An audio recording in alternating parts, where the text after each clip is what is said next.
चलिए बच्चों, आज एक कविता पढ़ते हैं। मैं तो सो रही थी, मैं तो सो रही थी, मुझे कोयल ने जगाया, मुझे कोयल ने जगाया, बोली कू कू कू।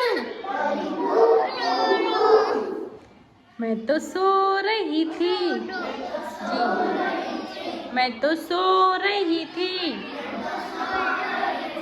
मुझे चिड़िया ने जगाया,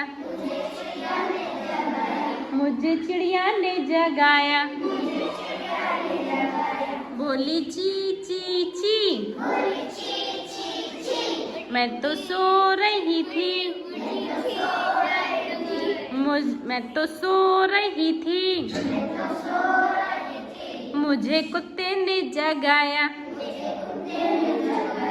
बोला भाव भाव भाव। मैं तो सो रही थी, मैं तो सो रही थी,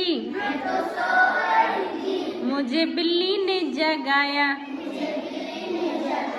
मुझे बिल्ली ने जगाया, बोली म्याऊ म्याऊ म्याऊ,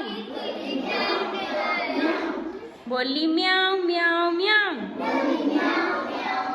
मैं तो सो रही थी, मैं तो सो रही थी,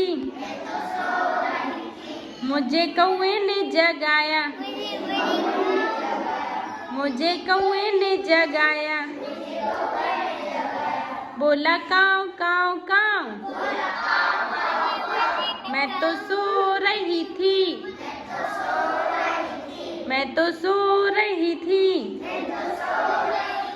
मुझे मम्मी ने जगाया, बोली उठ उठ उठ। मम्मी जब जगाती तब उठ जाते हैं। हाँ चलिए बैठिए।